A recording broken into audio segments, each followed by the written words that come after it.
Hello friends, welcome to all of in the defence classes. तो दोस्तों, कैसे हैं आप सभी? बढ़िया हैं। और आप सभी को लास्ट क्लास में हमने बताया था कि दो वेक्टर्स है उनका मल्टीप्लाई कैसे करते हैं। तो उसके हमने दो रूल बताए थे। पहला था एक डॉट प्रोडक्ट, जिसे हमने लास्ट क्लास में कंप्लीट किया था। आज जो हम डिस्कस करेंगे वो है cross product of two vectors. दो सदिश दिए हैं, उनका हमें सदिश गुणन करना है, तो उसकी वैल्यू हम कैसे निकालेंगे। आज की क्लास में दोस्तों हम इसी के बारे में डिस्कस करेंगे। तो चलिए दोस्तों शुरुआत करते हैं। हेडिंग डाली सभी, cross product of two vectors. Cross product of two vectors, जिसे हम हिंदी में कहते हैं दो सदिशों का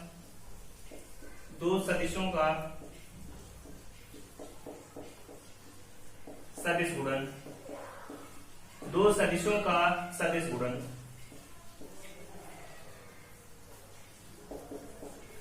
हेडिंग सभी दोस्तों नोट करिए, cross product of two vectors.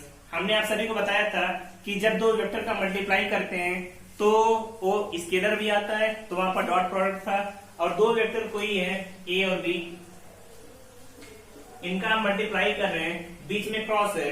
Cross का मतलब वेक्टर क्वांटिटी आएगी। तो सपोज किया हमने जो वेक्टर क्वांटिटी आ रही है mod A mod B sine theta. अब दोस्तों अगर सिर्फ इतना लिखा है, ये तो मॉड है, डायरेक्शन यहाँ पर नहीं है। और कोई भी सदिश हो तो वहां पर डायरेक्शन आती है, तो डायरेक्शन को हम रिप्रेजेंट करते हैं एन कैप से, जहां पर एन कैप क्या है, इसे कहते हैं यूनिट वेक्टर। समझ में आया? अगर डायग्राम से हम देखें तो दो वेक्टर, वेक्टर ए दूसरा वेक्टर बी है, दोनों के बीच का एंगल थीटा है। और इनका हम जब क्रॉस प्रोडक्ट निकालते हैं ए से बी की तरफ, तो vector A cross B equal to A B sine theta N cap, जहां पर एन कैप क्या है, यूनिट वेक्टर। अब दोस्तों आपको पता होना चाहिए कि यूनिट वेक्टर का यूज हम क्यों करते हैं। तो हमने आप सभी को पहली क्लास में बताया था कि यूनिट वेक्टर होता क्या है और उसका यूज क्यों करते हैं। तो आप सभी को याद है? तो आप सभी को बताया था जो यूनिट वेक्टर होता है, इसका जो मॉड होता है, मॉड एन कैप, इसकी वैल्यू हमेशा 1 आती है। और किस लिए यूज होता है? डायरेक्शन को शो करने के लिए। इसका यूज क्यों करते हैं? डायरेक्शन को शो करने के लिए, मतलब डायरेक्शन को दिखाने के लिए हम किसका यूज करते हैं? यूनिट वेक्टर का यूज करते हैं। तो दोस्तों अब आपको ये जानना होगा, ए और बी तो हमने कर दिया, ए और बी दिए हुए हैं, तो इसकी डायरेक्शन किधर होगी, डायरेक्शन हमें पता करना है। तो याद रखिए जो एन होता है, इसकी क्या डायरेक्शन होती है? Perpendicular to vector A and B. जो सदिश ए और बी दिए हैं, इन दोनों के परपेंडिकुलर हमेशा एन कैप की डायरेक्शन होती है। तो दोस्तों याद रखिएगा कि अगर कभी दो वेक्टर दिए हैं ए और बी, तो उसकी जब हम क्रॉस प्रोडक्ट करेंगे तो उसकी डायरेक्शन किधर आएगी? याद रहेगा, ए और बी दोनों के परपेंडिकुलर। ये दोस्तों एग्जाम में पूछा हुआ क्वेश्चन है थ्योरी में कि दो सदिशों का जो सदिश गुणन होता है उसकी डायरेक्शन कहां पर होती है? ए के परपेंडिकुलर, बी के परपेंडिकुलर, दोनों के परपेंडिकुलर, या किसी के परपेंडिकुलर नहीं। तो आंसर क्या होगा आपका? दोनों सदिशों ए और बी के परपेंडिकुलर। समझ में आया? चलिए ठीक है, अब आगे बात करते हैं। अब आपने नोट तो कर लिया कि एन कैप की डायरेक्शन ए और बी के परपेंडिकुलर होती है, लेकिन अब इसकी वैल्यू निकालते कैसे हैं? ये जो डायरेक्शन है पता कैसे करेंगे? तो नोट करके लिख लीजिए, आप सभी नोट करके लिख लीजिए कि डायरेक्शन पता करने के लिए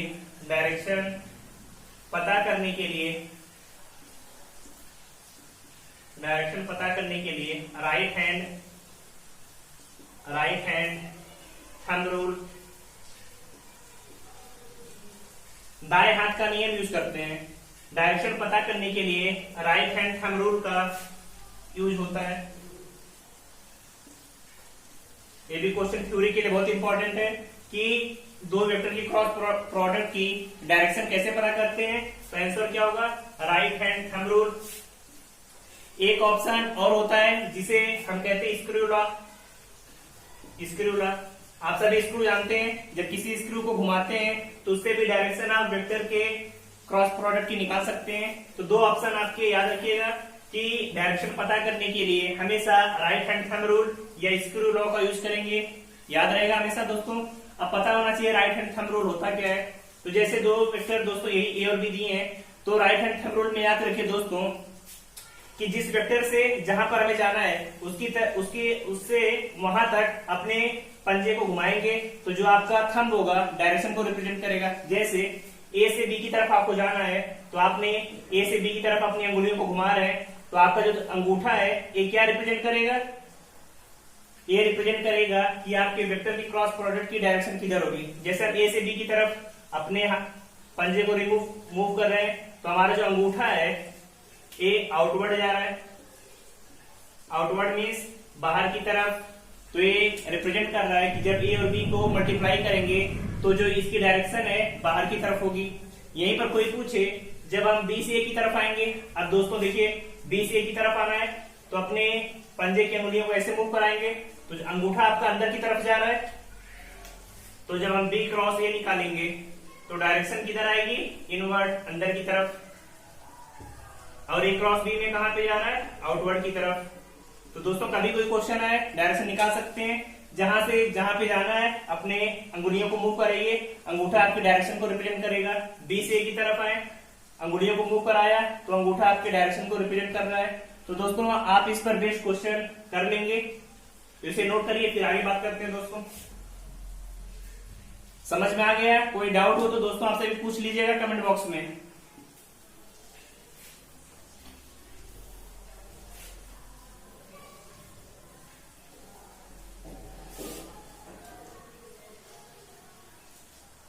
नोट कर लिया दोस्तों? अब चलिए आगे बात करते हैं दोस्तों। आप सभी को जैसे हमने बताया था डॉट प्रोडक्ट में कि डॉट में क्या होता था, वेक्टर ए डॉट बी की value vector B dot A के बराबर आती थी।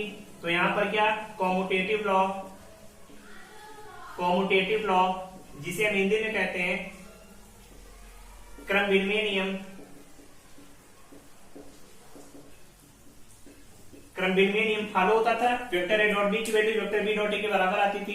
क्या ऐसा क्रॉस प्रोडक्ट में भी पॉसिबल है? चलिए देखते हैं। वेक्टर ए क्रॉस बी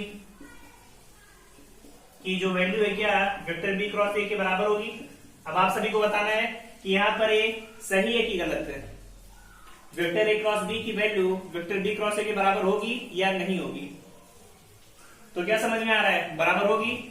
अरे भाई बराबर नहीं होगी, क्योंकि यहाँ पर तो सिर्फ आपने मॉड निकाला था, डायरेक्शन से तो कोई मतलब ही नहीं थी। लेकिन यहाँ पर डायरेक्शन से मतलब है, क्योंकि अभी आपको बताया ए और बी के जब निकालते हैं, ए बी एंगल थीटा है, तो ए से जो बी की डायरेक्शन होती है हमेशा किधर की तरफ होती है, वेक्टर ए क्रॉस बी में आउटवर्ड जा रहा है डायरेक्शन, और बी से ए में इनवर्ड आ रहा है अंदर की तरफ। तो देख रहे हैं सदिशों में डायरेक्शन ही बराबर नहीं है, तो वेक्टर कहां से बराबर होंगे? इसीलिए इसमें कॉम्यूटेटिव लॉ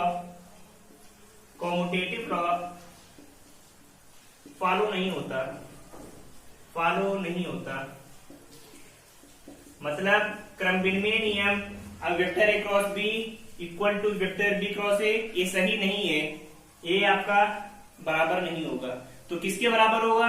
तो याद रखिए वेक्टर ए क्रॉस बी, आप सभी को बताया था जब साइन चेंज करते हैं तो वेक्टर की डायरेक्शन अलग हो जाती है, उल्टी हो जाती है। यहाँ पर इनवर्ड था वेक्टर बी क्रॉस ए, अगर हम साइन चेंज करते हैं माइनस बी क्रॉस ए करते हैं, माइनस बी क्रॉस ए करते हैं, तो फिर क्या होगा, डायरेक्शन आ जाएगी आपकी। इसे नोट करिए। तो दोस्तों ये जो वेक्टर ए क्रॉस बी है इसकी value minus B cross A के बराबर होगी, तो इसे नोट कर लीजिए। याद समझ में आया कि डायरेक्शन आपने अपोजिट माइनस लगा दिया तो डायरेक्शन अपोजिट हो गई, इसकी भी आउटवर्ड इसकी भी आउटवर्ड, डायरेक्शन बराबर हो गई। तो याद रहेगा कि डॉट में कॉम्यूटेटिव लॉ फॉलो होता है, वहीं पर क्रॉस में कॉम्यूटेटिव लॉ फॉलो नहीं होता। याद रहेगा सभी को? चलिए नोट कर लीजिए। अब आते हैं अगले पॉइंट पर, जो कि बहुत इंपॉर्टेंट पॉइंट है। आप सभी को हमने डॉट में भी बताया था कि ऑर्थोगोनल यूनिट वेक्टर क्या होते हैं। ऑर्थोगोनल यूनिट वेक्टर क्या होते हैं, इनकी वैल्यू कैसे निकालेंगे, इसके बारे में हमें डिस्कस करना है। तो दोस्तों चलिए नोट करिए। आप सभी को ऑर्थोगोनल में बताया था 3 डायरेक्शन होती हैं, एक्स वाई जेड, यस को लिखते हैं आई कैप से, वाई को जे कैप से, जेड को के कैप से, तीनों डायरेक्शन रिप्रेजेंट कर ली। अब दोस्तों देखिए, अगर आपसे पूछा जाए आई कैप क्रॉस जे कैप की वैल्यू कितनी आएगी, तो कितनी आएगी आप सभी को ये बताना है। तो दोस्तों याद रखिए, जब कभी भी इसमें ये डायरेक्शन, इसे कहते हैं एंटी क्लॉकवाइज, एंटी क्लॉकवाइज, समझ में क्या कहते हैं? जब आप घड़ी की उल्टी दिशा में जाते हैं तो उसे कहते हैं एंटी क्लॉकवाइज, और जब कभी एंटी क्लॉकवाइज जाते हैं तो हमेशा वैल्यू प्लस में आएगी। जैसे आई से जे कैप में जा रहे हैं तो डायरेक्शन इसके परपेंडिकुलर आप देखें कौन सी डायरेक्शन है, के कैप है, तो इसकी वैल्यू किसके बराबर आएगी, के कैप के बराबर आएगी।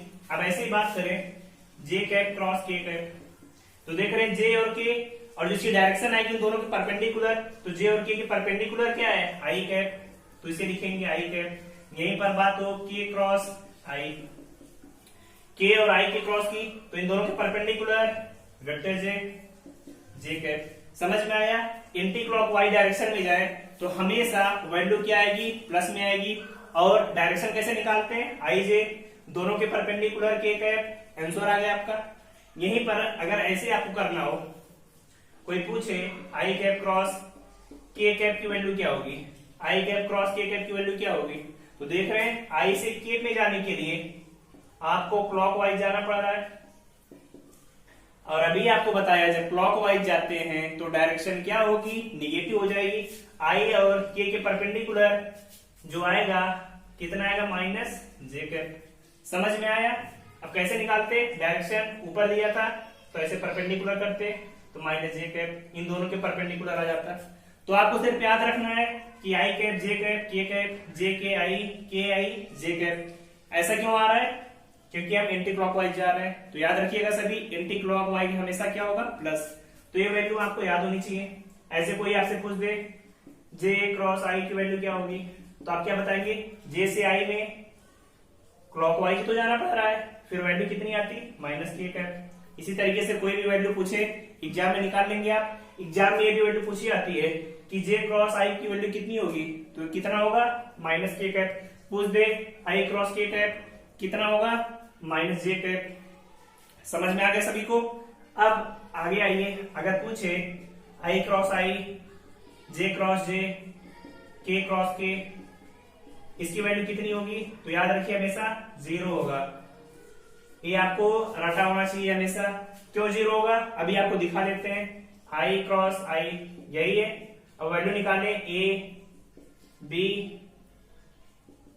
Sine theta. आई और आई के बीच एंगल कितना है, 0 डिग्री, और साइन 0 की वैल्यू 0 होती है, इसीलिए आई क्रॉस आई की वैल्यू 0 आ रही है। उसी तरीके से जे क्रॉस जे, के क्रॉस के, सभी की वैल्यूज क्या होंगी, 0 होंगी। तो आप कोई भी आंसर बहुत आसानी से निकाल सकते हैं। समझ में आया दोस्तों? चलिए नोट करिए। अब इस पर बेस्ड क्वेश्चन एग्जाम में कैसे आते हैं उनके बारे में डिस्कस करते हैं। तो चलिए नोट कर लिए सभी।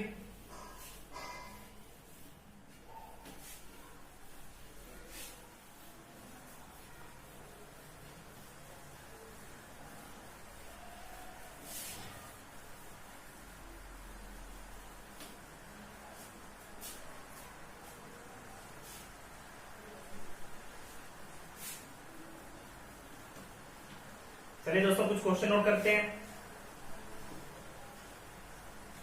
पहला क्वेश्चन दोस्तों लेते हैं कि दिया है vector A equal to 3i cap, vector B equal to 4j cap. A cross B की वैल्यू निकालिए, कितना आएगा। पूछ दिया ए क्रॉस बी की वैल्यू, तो मल्टीप्लाई करिए 3i cap cross 4j cap. Value कितनी आएगी, 3 4 12। अब डायरेक्शन क्या आएगी आप सभी बताइए। आई कैप और जे कैप का मल्टीप्लाई करेंगे कितना आएगा। अगर नहीं समझ में आए तो ऐसे तुरंत डायग्राम बनाइए, आई कैप जे कैप के कैप। आई जे जब जाते हैं तो एंटी क्लॉकवाइज प्लस में आएगा, तो वैल्यू आएगी 12 के कैप। निकाल लेंगे। ऐसे पूछे vector equal to -3 J cap, vector B equal to 7 K cap. तो पूछे वेक्टर ए क्रॉस बी की वैल्यू निकालिए, तो कितनी आएगी, -3 जे कैप 7 के कैप। 3 7 -21। अब देखिए जे और के का मल्टीप्लाई करेंगे तो एंटी क्लॉकवाइज आई के बराबर आएगा, तो -21 आई कैप। समझ में आया? इस तरीके से कोई भी क्वेश्चन है निकाल लेंगे। अब आगे बात करते हैं कि अगर ए में आई जे के कैप तीनों दिया हो फिर वैल्यू कैसे निकालेंगे। तो नोट करिए इसे सभी।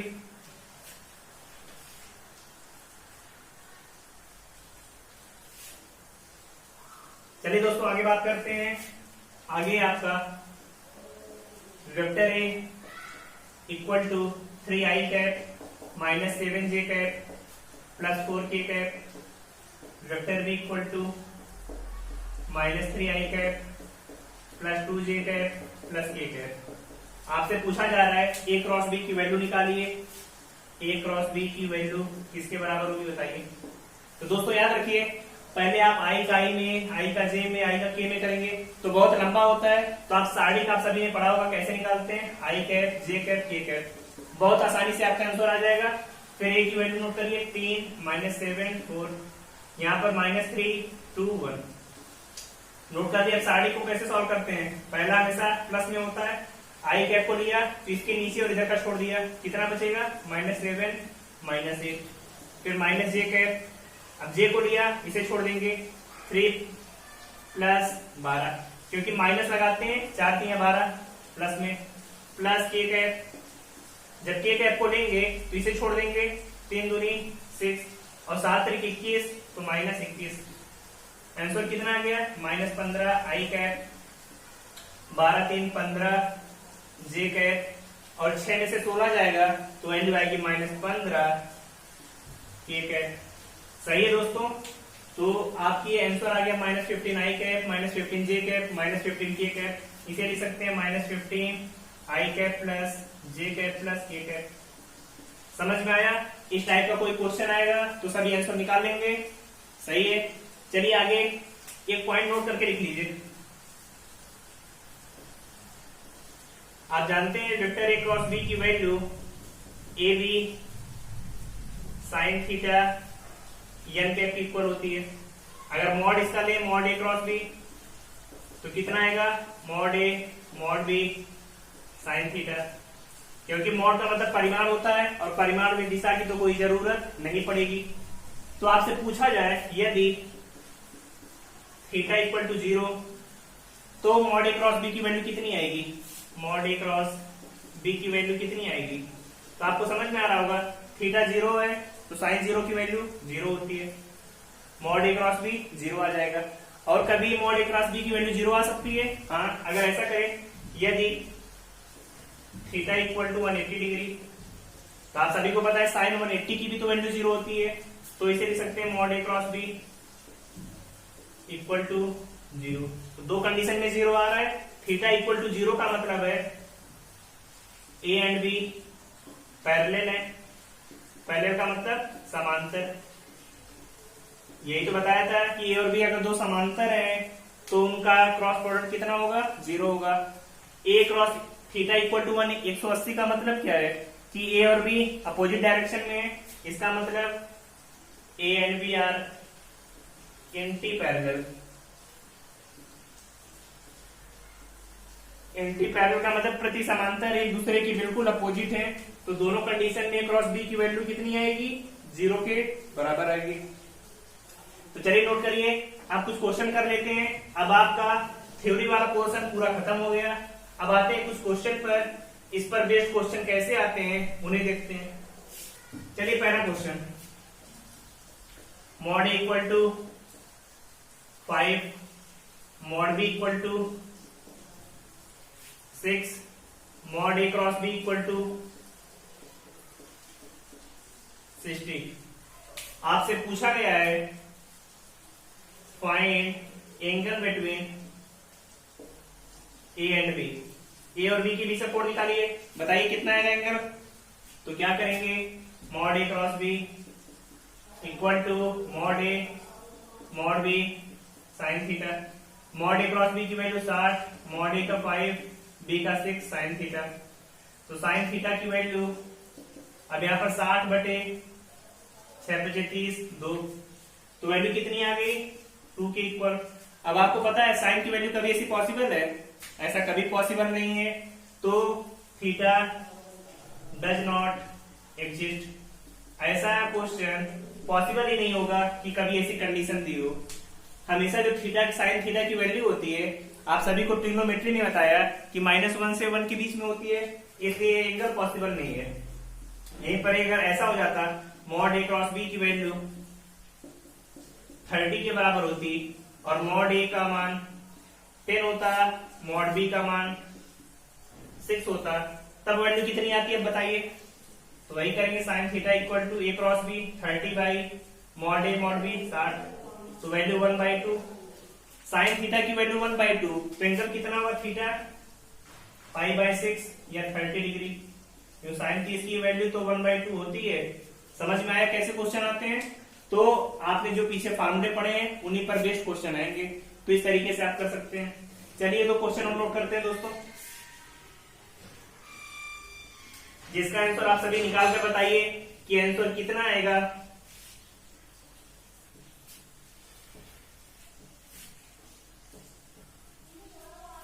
पहला क्वेश्चन है दोस्तों, vector A cross vector B equal to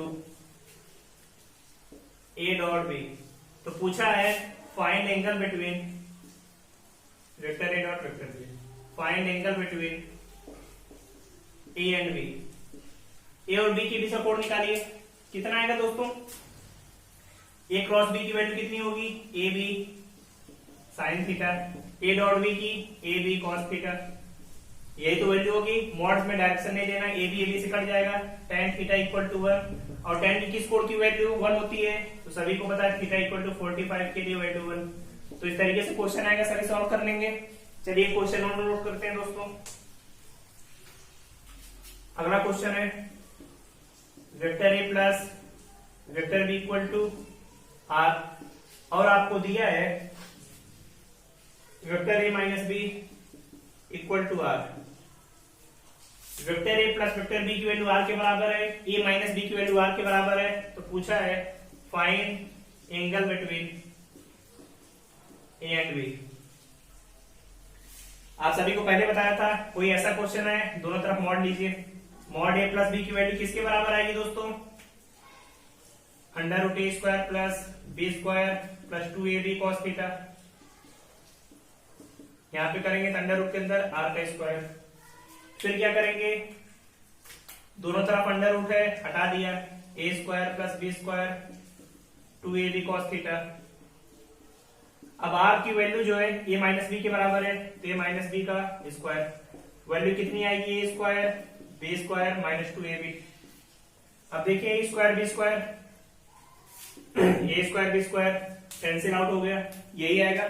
अब इसे इधर लेकर आइए आप सभी, 2ab cos theta plus 2ab equal to 0। तो 2ab और ब्रैकेट में 1 plus cos theta equal to 0, यही आएगा दोस्तों।